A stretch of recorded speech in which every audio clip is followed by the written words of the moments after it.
Incroyable, mais vrai. Pendant tout ce temps, la Fédération de Russie avait raison.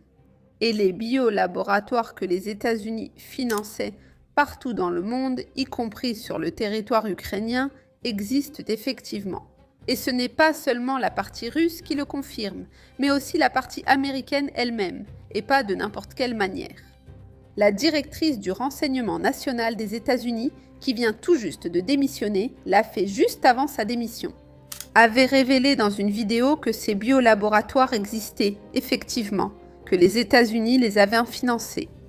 Et qu'en plus, elle avait tenté de dissimuler ces informations de toutes les manières possibles à sa population. Tous ceux qui essaient d'en parler, de dire la vérité, affirme l'ancienne directrice du renseignement national des États-Unis sont qualifiés d'agents étrangers, d'agents pro-russes. J'ajoute de mon côté que c'est la plupart du temps, mais ils ne font que parler de la réalité pure et simple. Oui, ce dont la Fédération de Russie a tant de fois averti, c'est maintenant confirmé. Et de quelle manière ?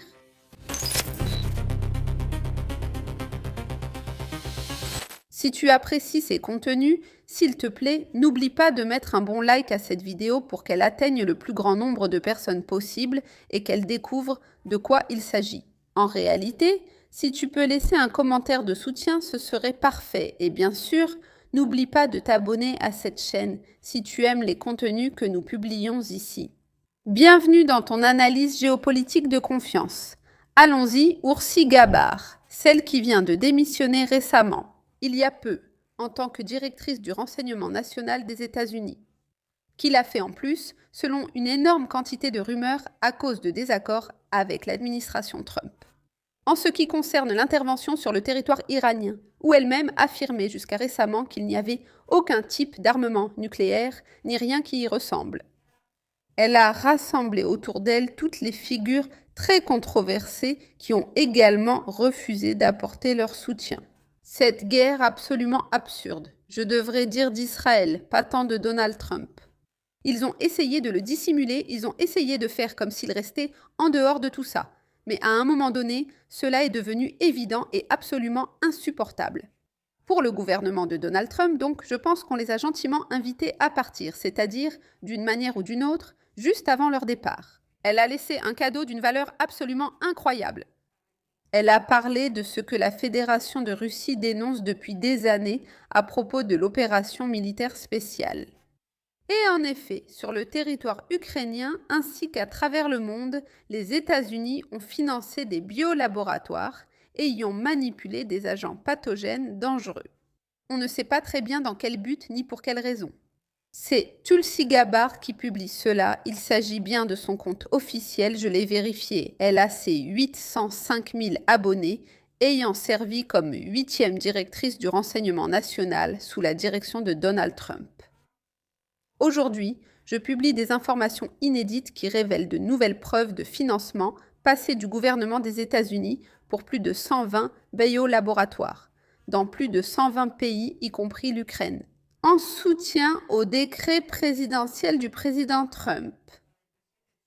Pour mettre fin au financement fédéral de la dangereuse recherche sur le gain de fonction dans le monde entier et accroître la transparence et l'obligation de rendre des comptes.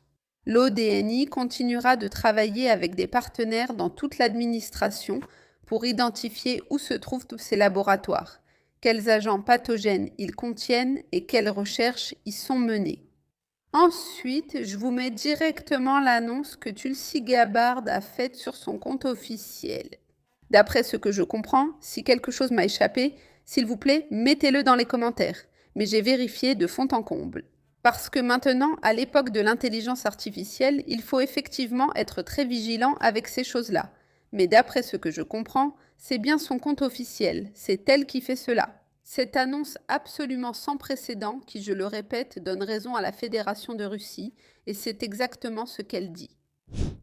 Après des mois de recherche dans les archives et registres du renseignement, je révèle aujourd'hui de nouvelles preuves du financement prolongé par le gouvernement des États-Unis de plus de 120 laboratoires biologiques dans plus de 30 pays, Maintenant, ces laboratoires biologiques incluent des laboratoires dans des endroits comme l'Ukraine, qui pourraient être exposés à des risques en raison de la guerre en cours entre la Russie et l'Ukraine. En fait, la communauté du renseignement avait déjà averti qu'un laboratoire biologique financé par les États-Unis en Ukraine abritait probablement des agents pathogènes dangereux et restait vulnérable aux menaces d'attaque, de saisie ou de dommages de la part de la Russie.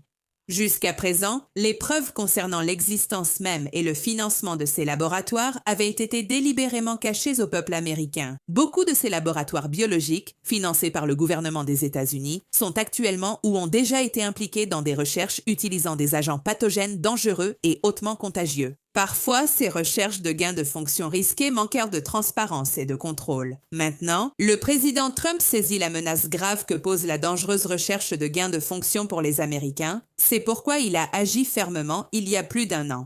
Le 25 mai 2025, il a signé un décret pour mettre fin au financement fédéral de la recherche de gains de fonction dans le monde entier. Ici, à l'ODN, j'ai émis de nouvelles directives à la communauté du renseignement pour renforcer la collecte d'informations sur ces laboratoires et installations à l'étranger. Et nous voyons déjà les résultats de cette collecte accrue. Nous découvrons de nouveaux détails, par exemple sur les essais cliniques menés dans ces installations, qui suscitent d'importantes préoccupations éthiques, financière et de sécurité concernant les prétendues initiatives de santé publique et la sécurité nationale des États-Unis. Maintenant, malgré le potentiel évident d'impact mondial catastrophique que la recherche sur des agents pathogènes dangereux dans des laboratoires biologiques peut avoir, les politiciens et les soi-disant professionnels de la santé comme le Dr Fauci, ainsi que des entités au sein de l'équipe de sécurité nationale de l'administration Biden, ont menti à plusieurs reprises au peuple américain sur l'existence de biolaboratoires financés et soutenus par les États-Unis. Non seulement ils ont menti, mais ils ont aussi menacé ceux qui ont tenté de révéler la vérité.